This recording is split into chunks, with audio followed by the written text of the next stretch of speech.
Hey, Jeanette, you call my wife to get him. Shit, Joe, come out the house. Get out of the house, please! Now, get out of the house now! I'm bringing a dog in! Get out of the house! Get down! Get on the ground! Put your f***ing hands behind your back! Give me out the f***ing hand! What I did? She was in the back, not sitting in a seat, not riding along. She was locked inside the cargo hold of a moving truck with no way out as it hit speeds of over 100 miles per hour down a Florida highway. The walls were metal, the floor was metal, there were no windows, and every time she screamed, every time she begged for them to stop, the truck only went faster. Outside, police sirens wailed behind them. Dispatch crackled with updates. Officers reported the vehicle blowing through red lights, crossing into oncoming lanes, and showing no intention of stopping. But the woman inside that truck could not see any of that. She could only feel it. The violent swerving, the sudden acceleration, her body slamming against the walls of that cargo hold with every sharp turn. She had no seatbelt. She had no protection. And the two men up front were not stopping for anyone. Her name has been protected.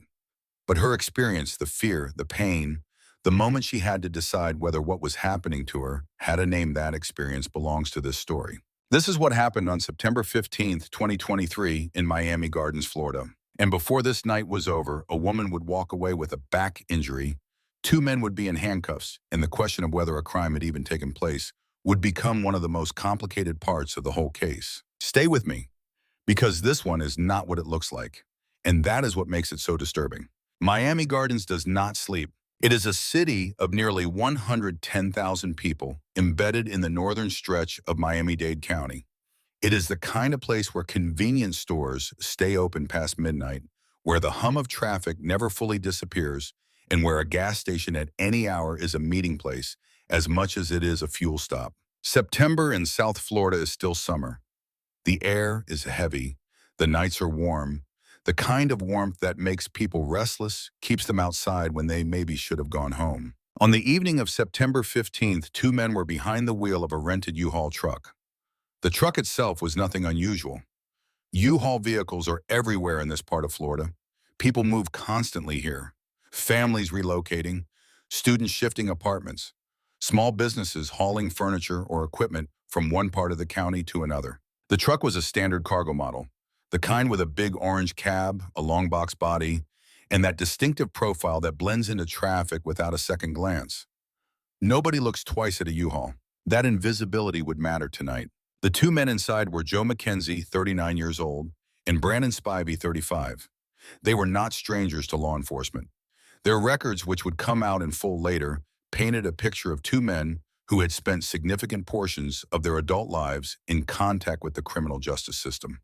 But on this particular Friday evening, none of that was visible from the outside. What was also inside that truck was a woman. She knew both men. She had a connection to at least one of them that went beyond a casual acquaintance.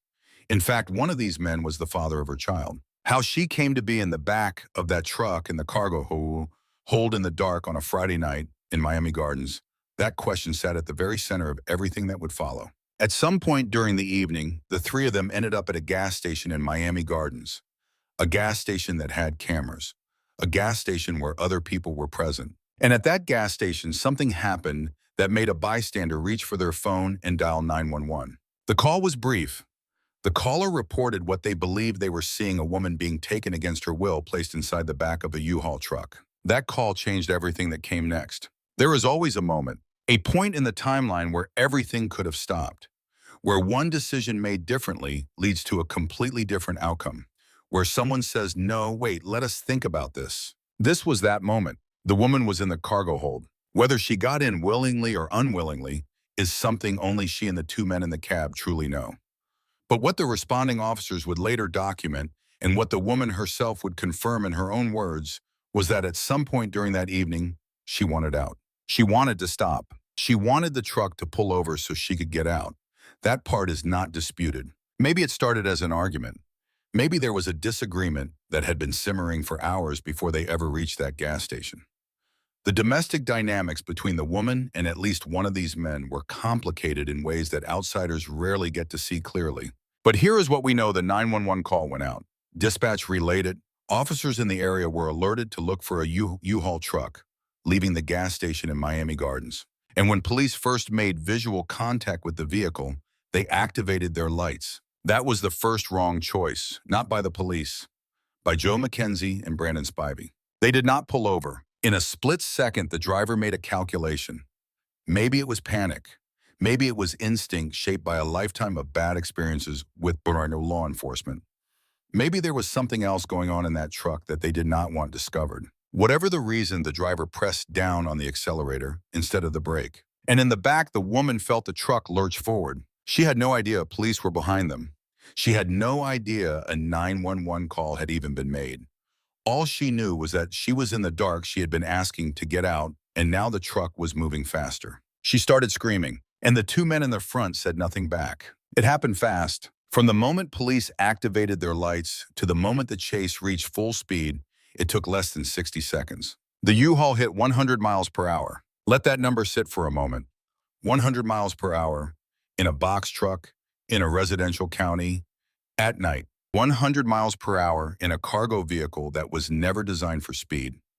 A vehicle with high center of gravity, limited steering, responsiveness, and a suspension system built for carrying heavy loads, not for emergency evasion. Officers called it in immediately. Dispatch began routing additional units. The chase was crossing through multiple neighborhoods, multiple jurisdictions, blowing through intersections and traffic lights without any sign of slowing. Officers on the radio described what they were seeing in real time. The truck was going through red lights. It was weaving between lanes. At several points, it crossed into oncoming traffic, forcing other drivers to swerve out of the way. Inside the cargo hold, the woman had no handholds, nothing to grip. The truck's movements were violent and unpredictable. She was thrown from side to side with every lane change. Her back made contact with the hard interior walls more than once. She was screaming for them to stop. They kept going. For miles, this chase continued across Miami-Dade County. Officers maintained pursuit but kept safe distances, aware that the truck could clip another vehicle at any moment. The priority was tracking, not ramming. Then the truck began to slow. It is not clear what changed in the cab at that moment. Maybe the fuel gauge was low. Maybe one of the men had a moment of clarity about where this was going. Maybe they simply ran out of road. Whatever the reason, the U-Haul turned into a residential neighborhood and came to a stop. The doors of the cab flew open. Joe McKenzie and Brandon Spivey both ran. The truck stopped and they ran. Both men exited the vehicle and attempted to flee on foot into the surrounding neighborhood. Police cruisers were already pulling up from multiple directions. Officers on foot were out of their vehicles before the truck had even fully stopped rolling. Brandon Spivey, in what would become one of the more extraordinary moments of the body cam footage, ran directly into the path of a police cruiser. Not metaphorically, literally, he ran into the vehicle. The impact was significant enough to knock him down. Officers were on him within seconds. He was taken into custody at the scene without further resistance. Joe McKenzie ran in a different direction, but the perimeter had closed fast. There were no gaps to slip through. Officers caught up with him within moments. He was brought down and cuffed on a residential street a few dozen yards from where the truck had stopped.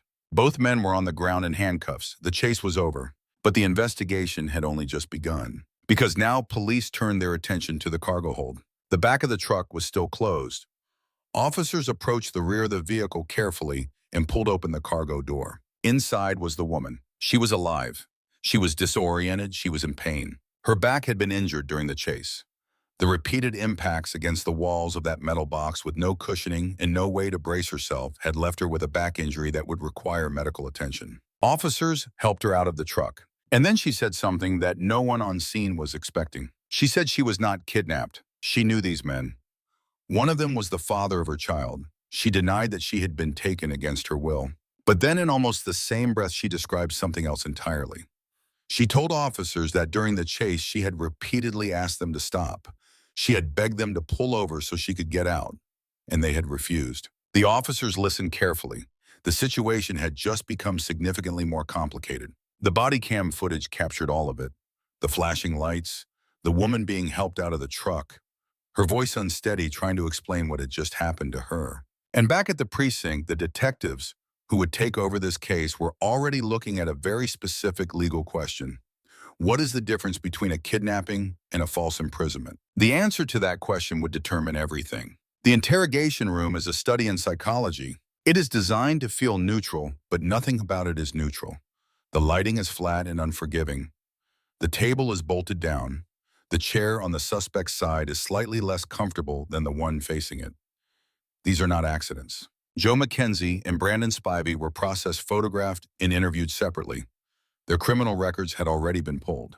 The investigators walking into those rooms knew exactly who they were dealing with. Joe McKenzie was 39 years old. He carried himself with the particular kind of stillness that comes from experience. He had been in rooms like this before. He knew not to volunteer information. He knew how long silence could last before it became suspicious. He also knew that this woman had spoken to officers at the scene. He did not know exactly what she had said. Brandon Spivey, 35, had a different energy. The collision with the police cruiser had rattled him, physically and psychologically. He was less composed, more reactive, more likely to talk before thinking. In these kinds of cases, investigators often start with the more volatile subject and then use what they learn to pressure the more guarded one. The goal is not necessarily a full confession right away. The goal is contradiction. Get two versions of the story that do not match each other, and the truth starts to emerge through the cracks. The first question the detectives always ask in a case like this is deceptively simple. Where were you going? It sounds like small talk, but the answer commits the suspect to a specific narrative. And every detail in that narrative can be checked against the surveillance footage, the 911 call, the body cam recording, and the accounts of every other witness involved. Joe McKenzie was asked where they were going with that truck. He had an answer. He had reasons for the route. He had explanations for the speed. He was calm. He was articulate. He was careful. But what he could not fully account for was the woman in the back. And that was where the interrogation found its edge. The confession, when it came, was not the kind you see in movies. There was no breakdown, no tearful moment where a man finally admits what he did. It was quieter than that, and in some ways more troubling. What Joe McKenzie admitted to was this: yes, the woman was in the back of the truck. Yes, he was aware she was there during the chase. Yes, he heard her asking to stop. What he denied was intent. He denied that keeping her there was deliberate. He framed it as a situation that spiraled out of control, a dispute that escalated, a bad decision in a panicked moment. He did not frame it as a crime against her. Brandon Spivey's account tracked in a similar direction, but with more agitation. He kept circling back to the relationship context. He kept referencing the woman's prior statement at the scene, reading it as a kind of absolution. She said she was not kidnapped. She said she knew them. What both men seemed to be working toward, whether consciously or not, was the same conclusion. This was a complicated domestic situation, not a criminal act. The investigators had heard this before. They pushed on the specific moment during the chase when the woman asked to be let out. They asked both men separately, "Did you hear her asking to stop?" Neither man denied it outright. And that answer, more than any other exchange in those rooms, would become the linchpin of the prosecution's case. Because under Florida law, what matters is not how the restraint began. What matters is whether the person was free to leave. And the moment they heard her asking to get out and chose not to stop, the situation shifted legally from a complicated personal dispute into something with a specific name: false imprisonment. The formal legal definition is the unlawful restraint of a person's freedom of movement. It does not require physical chains. It does not require violence. It requires only that one person was prevented from leaving when they wanted to, and that the people preventing them knew it and continued anyway. By their own words in that interrogation room, both men had confirmed the key element. They knew she wanted out. They did not stop. The evidence in this case was not buried in a lab. It was already on video. The gas station where the incident began had cameras. The responding officers had body cams. The dash cam footage from the pursuit vehicles captured miles of the chase from multiple angles. And the 911 call itself was preserved in its entirety, time-stamped and geolocated. Investigators began building the timeline from the ground up. The gas station footage was critical.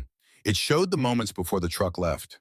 It established who was present, what positions everyone was in, and critically, what happened in the moments before the 911 call was made. The caller who dialed emergency services had witnessed something specific enough to trigger a kidnapping report.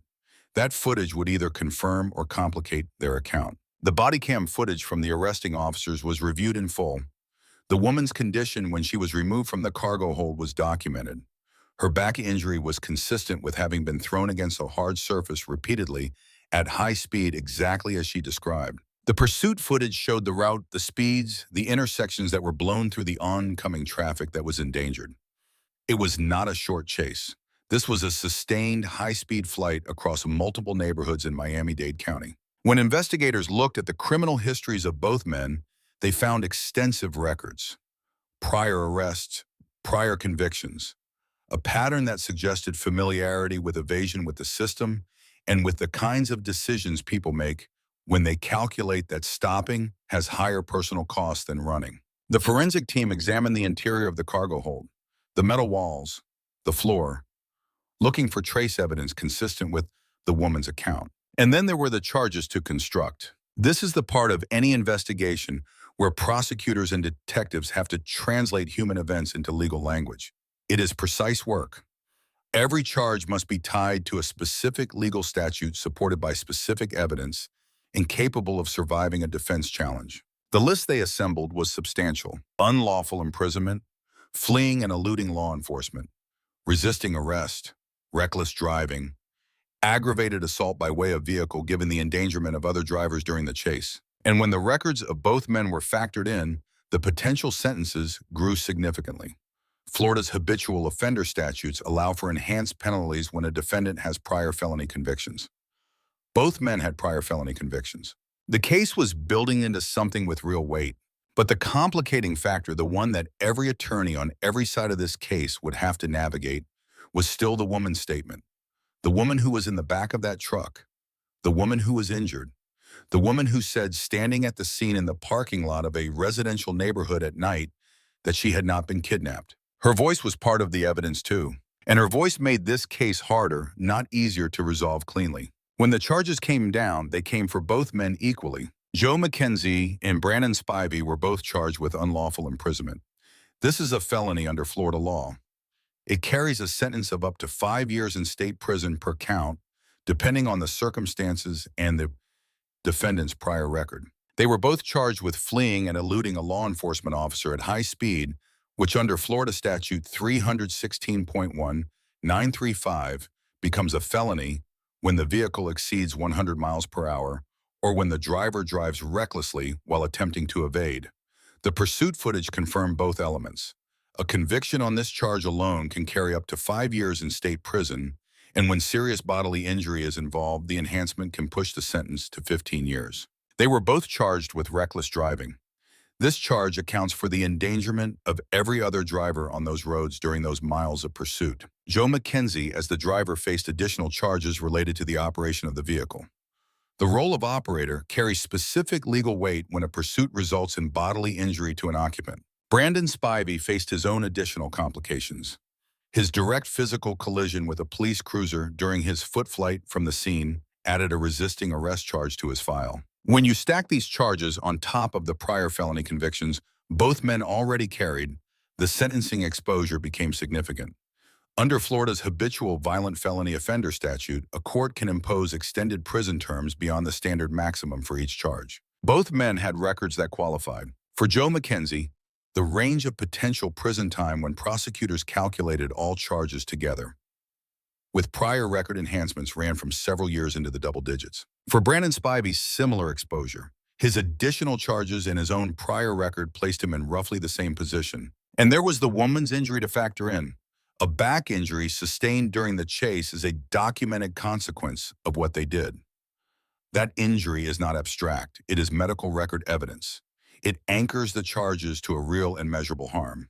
The defense attorneys for both men would have their work cut out for them. The prosecution had video from multiple cameras, a 911 call, body cam footage, a documented injury, 2 separate interrogation sessions in which both men partially confirmed the key elements of the false imprisonment charge, and 2 extensive criminal histories that the judge would be fully aware of at sentencing. This was not a case that was going to quietly disappear. This is the part that matters most. Not just what happened on that highway, not just the speeds, the body cam angles, the legal charges. What matters is the question underneath all of it: how do people end up making these choices? Let us start with the interrogation itself. Joe McKenzie's demeanor in that room deserves careful attention. He was not defiant. He was not aggressive. He was controlled.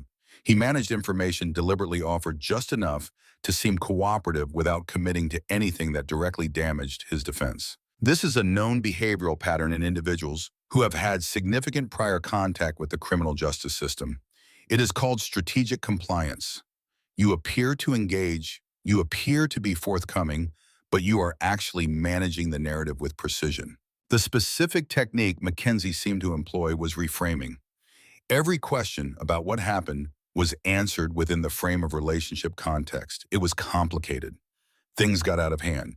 You do not understand the full picture. This is not manipulation in the theatrical sense. It is a very human defense mechanism taken to a practiced extreme.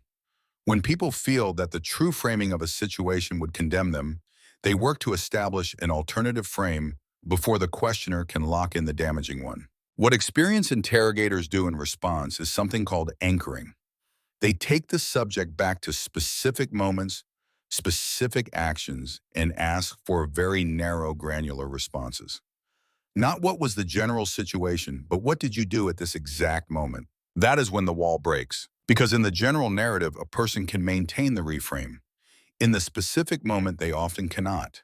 They either lie directly and risk getting caught, or they tell the truth and hand the investigator exactly what they need. When McKenzie was asked specifically whether he heard the woman asking to be let out during the chase, the reframe became much harder to maintain. He could not say he did not hear her. There was too much evidence that he could have.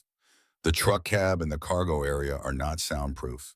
She was not whispering. And so the admission came, quietly, almost as a concession to logic rather than a confession to wrongdoing. But it came. Brandon Spivey's psychological profile in the interrogation room tells a different story. His responses showed higher levels of emotional reactivity and lower levels of calculated control. He contradicted himself, more often returned to emotional themes rather than factual ones, and seemed genuinely unable to understand why he was being questioned about something he perceived as a personal matter. This is a pattern associated with limited emotional regulation under stress.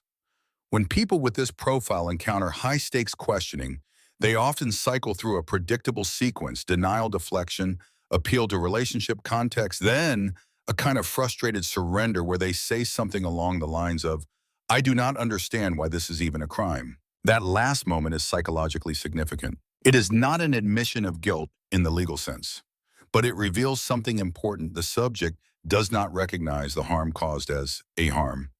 The woman's injury, her fear, her begging to be let out, these events were filtered through a worldview in which what happened did not constitute wrongdoing. That kind of moral blind spot does not excuse behavior, but understanding it is essential for anyone who wants to grapple honestly with how crimes like this happen. They often do not happen because someone sits down and plans a criminal act. They happen because someone's framework for what is acceptable has been shaped by a lifetime of experiences that normalized coercion, minimized the expressed needs of others, and treated compliance with legal restraint as optional. The interrogation room does not just reveal what happened, it reveals the interior world of the people who made it happen. And what was visible in both rooms that night, through the controlled calculation of one man and the defensive confusion of the other, was a shared failure to assign real weight to the woman's experience. She asked to get out. They did not stop.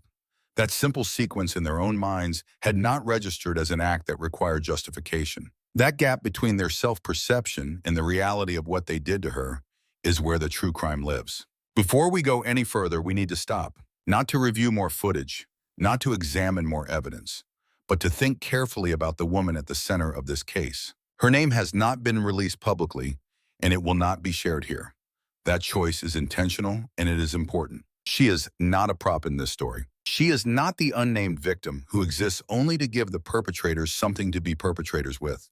She is a person who had a life before this night, a life after this night, and who made choices under circumstances that most people will never have to face. We know several things about her. She had a child.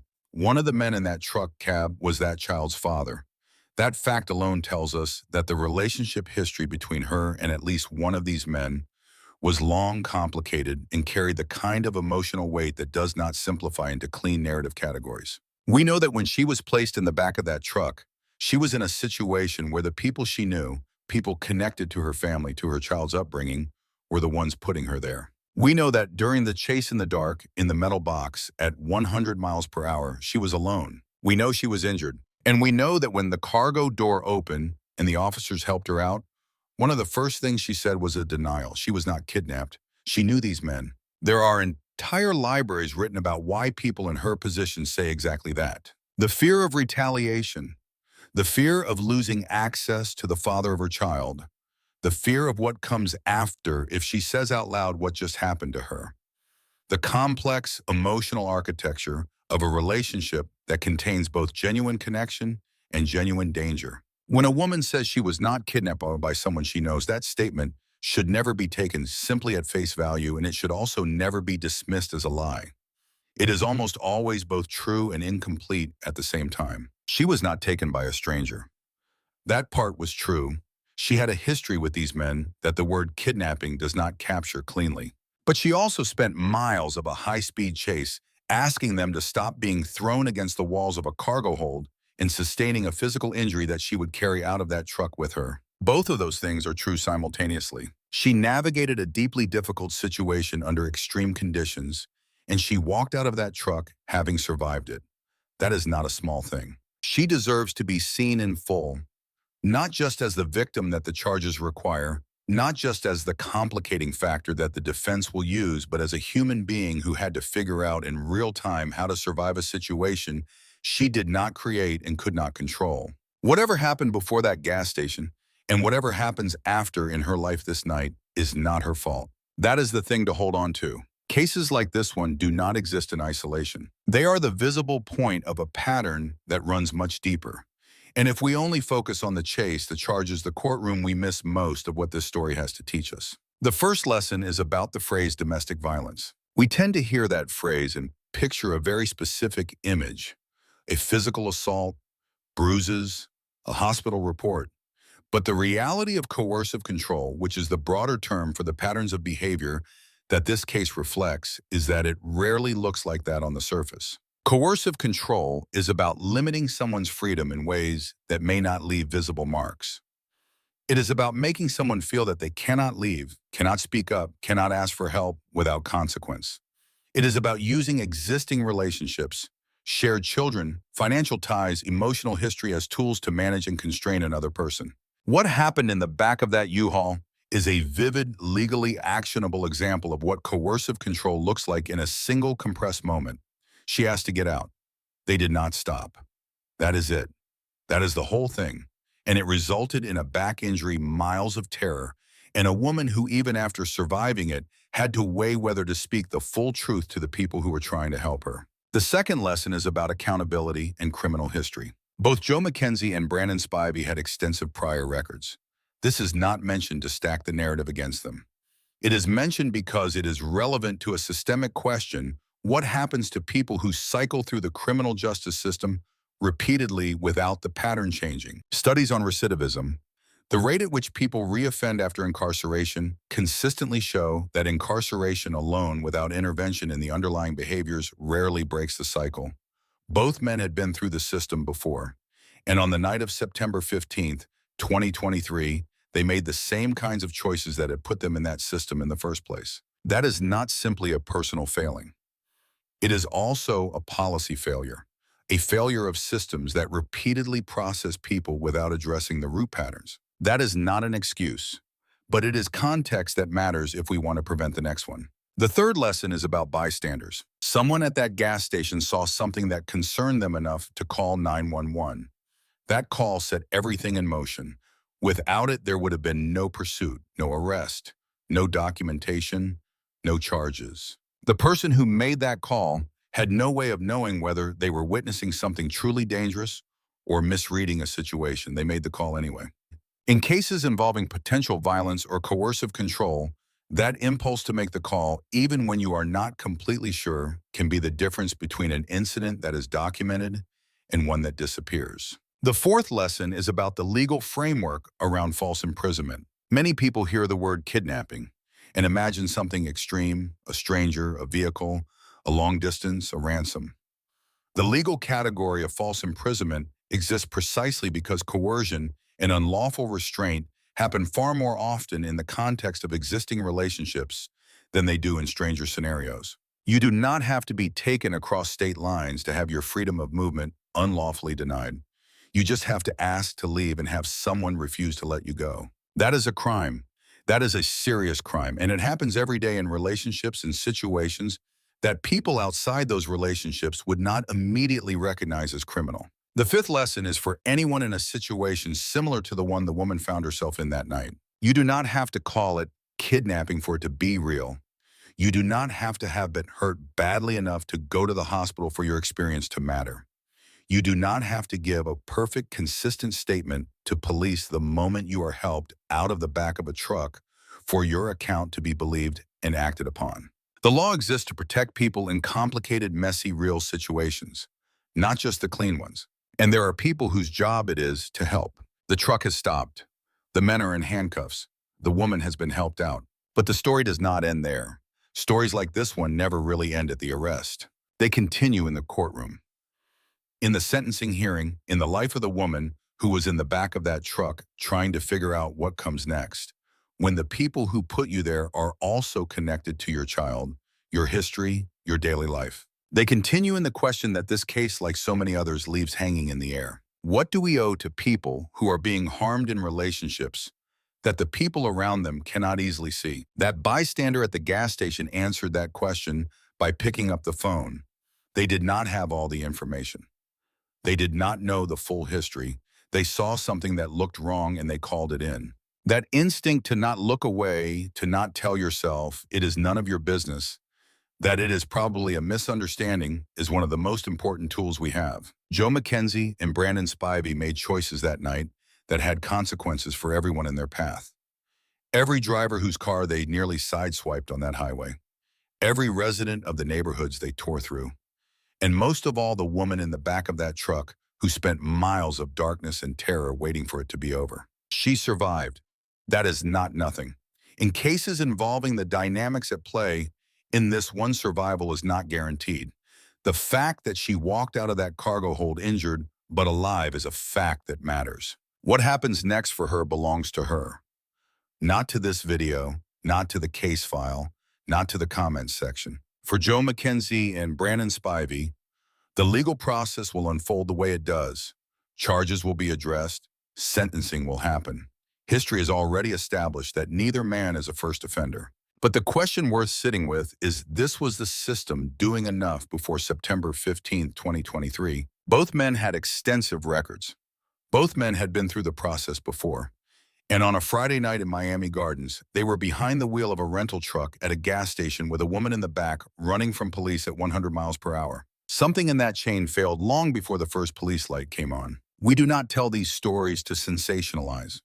We do not tell these stories to condemn individuals in place of confronting systems. We tell these stories because the woman who was in the back of that truck deserves for what happened to her to be seen, named, and understood. Because understanding it is the only chance we have at preventing the next one. If you or someone you know is in a situation involving coercive control or relationship-based violence, the National Domestic Violence Hotline is available at 1-800-799-7233. You can also reach them by text at start to 88788 or online at thehotline.org. You do not have to be in immediate danger to call. You do not have to have all the words yet. You just have to reach out. That is all for today. Stay safe, stay aware, and we will see you in the next one.